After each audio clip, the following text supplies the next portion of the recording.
મહત્વના સમાચાર સામે આવી રહ્યા છે ત્યારે માંગરોળના દિવાસા ગામે પથ્થરની ખાણના માલિકની હત્યા ભાગીદારે જ મધરાત્રે લાકડાનો ધોકો ફટકારીને ઢાળી દીધો હતો। માંગરોળ તાલુકાના મીતી ગામે રહેતા અને દિવાસા ગામે પથ્થરની ખાણના માલિકની તેની જ ભાગીદારે લાકડાના ધોકા વડે જીવલેણ ઈજા પહોંચાડી હત્યા કર્યાનો બનાવ પોલીસ ચોપડે નોંધાયો છે।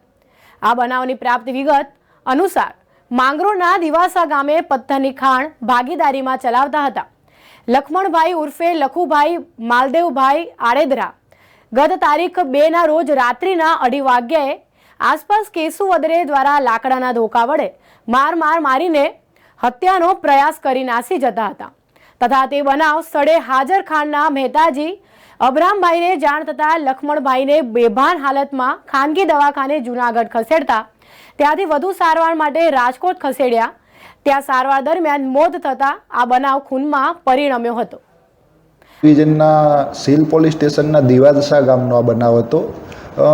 ગત તારીખ 4/11ના રોજ એક ફરિયાદ દાખલ થયેલી હતી કે રાત 3/11ના રોજ મોડી રાત્રે દિવાસા ગામમાં પથ્થરની ખાણો ધરાવતા લખુભાઈ ઓડેદરા કરીને એક વ્યક્તિ છે તે તેમની ખાણે રાત્રે સૂતા હતા ત્યારે તેમના પાર્ટનર કેશુભાઈ વદર કરીને છે એમના દ્વારા રાત્રે ધોકાથી તેમની ઉપર હુમલો કરવામાં આવેલો હતો, માથામાં ધોકા મારેલ, જે અન્વયે સીલ પોલીસ સ્ટેશન વિસ્તારમાં મરણ જનારના ભત્રીજા દ્વારા IPC 307 મુજબની એક ફરિયાદ દાખલ થયેલી હતી।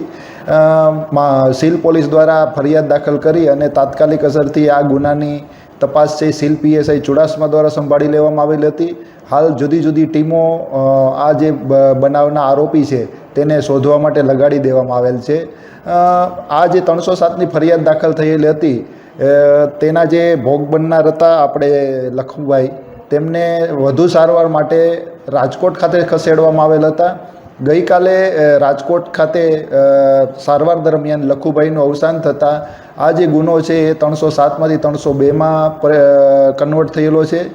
હાલ આનો જે આરોપી છે તેને શોધવા માટે અલગ અલગ ટીમો બનાવી અને આરોપીને તાત્કાલિક અસરથી ઝડપવા માટે તજવીજ ચાલુ છે અને વધુ તપાસ સીલ PSI શ્રી ચુડાસમા કરી રહ્યા છે।